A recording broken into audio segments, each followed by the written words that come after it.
Welcome back to another video of improving my articulation. So let's dive into this. Your personal teacher is not the best teacher. Your personal experience is not the best teacher. You change the way you think from your personal experience as well. A, a good experience might shape your entire perception of that thing or person in a positive light. Similarly, a bad experience can do the opposite. The truth is they are not the greatest teacher. The perception you may create from personal experience are very limited in data, highly dependent on your environment and may exist only in your personal reality. That is incomplete and highly unreliable data.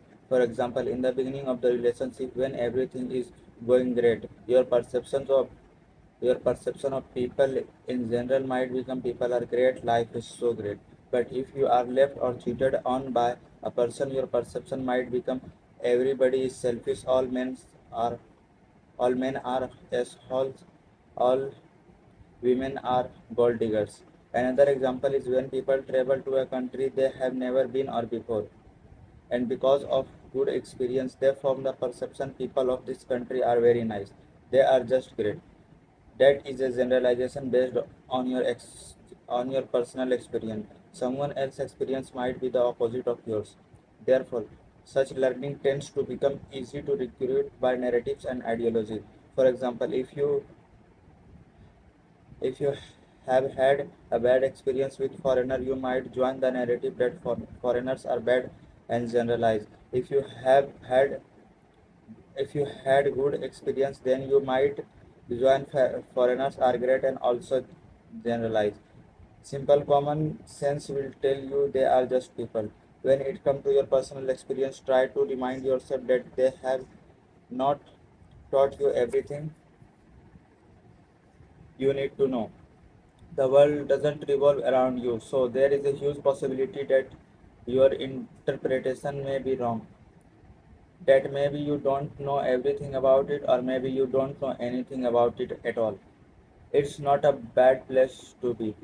To know to not know anything about something, you can find out more about anything only when you admit to yourself that you don't know. When you abandon the way you currently think.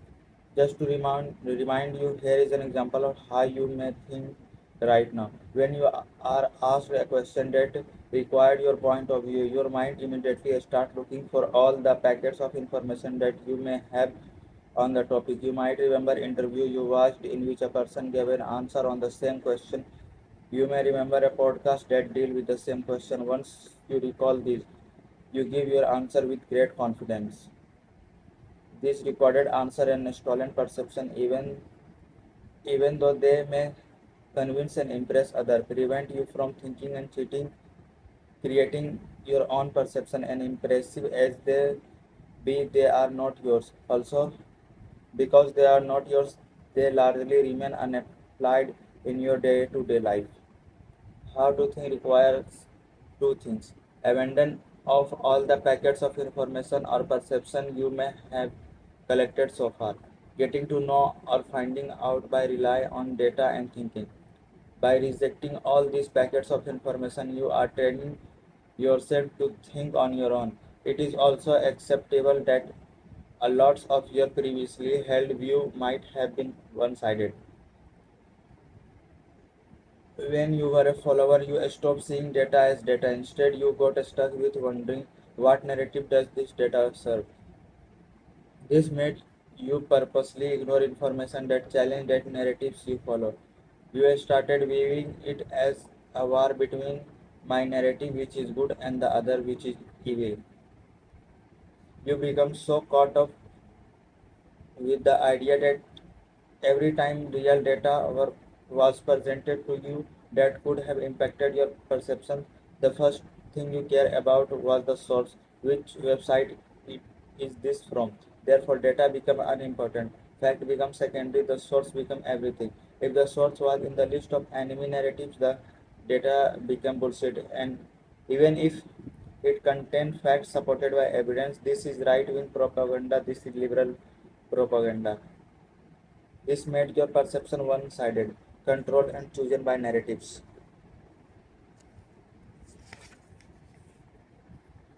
Once you free yourself from all the narratives and the packets of information and seeking only data, you realize how much you have closed yourself close yourself to learning and developing your thinking.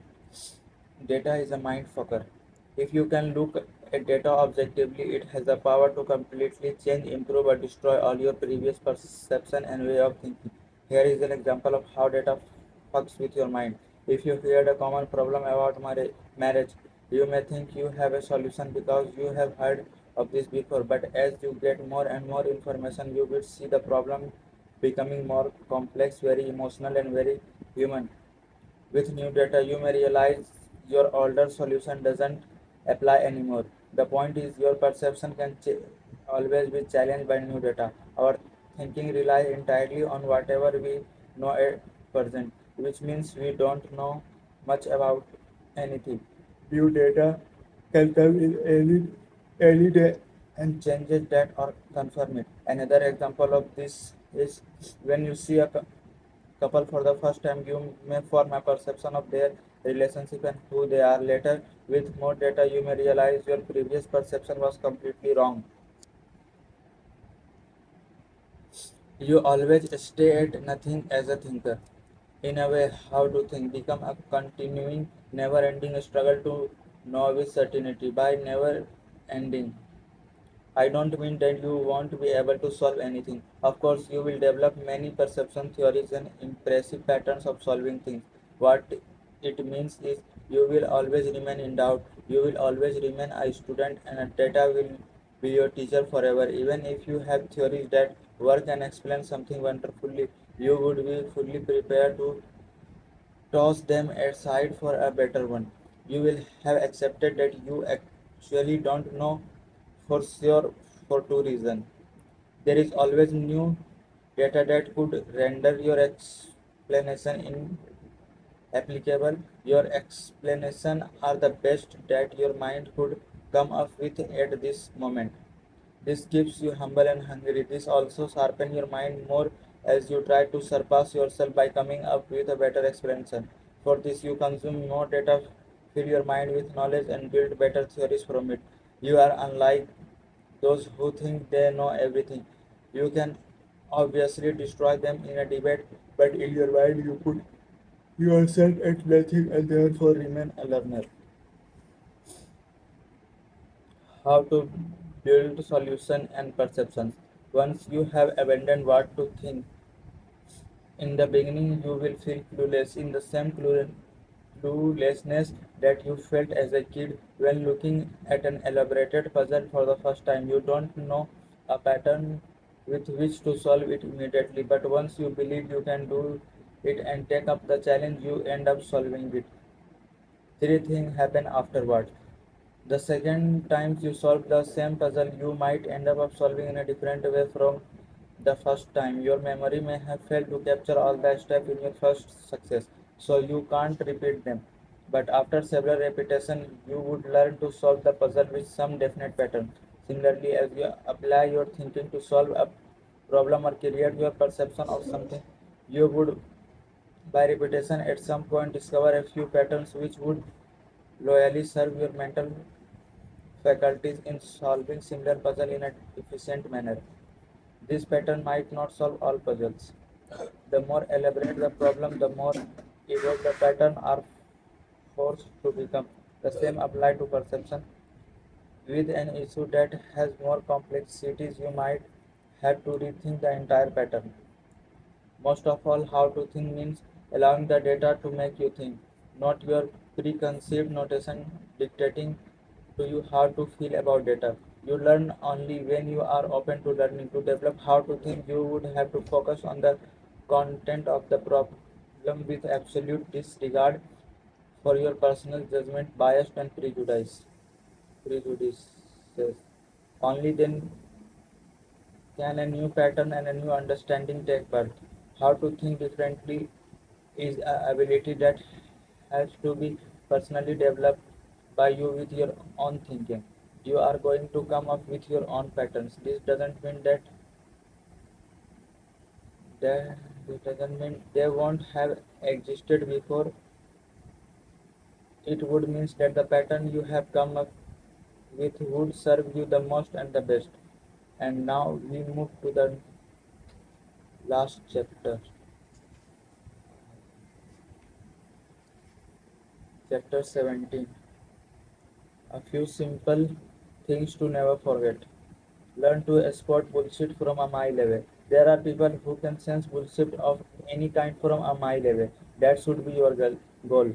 This means when you are watching news or being sold anything, you are able to separate data from the narratives. Not to forget narratives to have data about how people collectively think and how to make people think something they were not thinking before. By studying narratives without getting recruited, you are able to locate the exact spot where the salesperson used or twisted the data, makes an emotional appeal to the viewer, and guide them on how to feel about the information.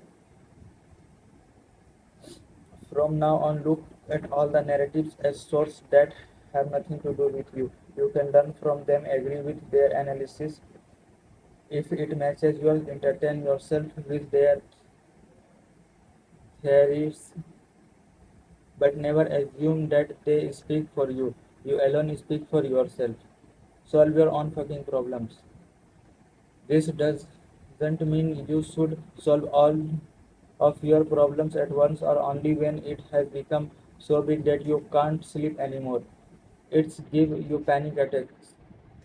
You don't focus on anything else in your life and you have started to call yourself a fucking idiot a lot.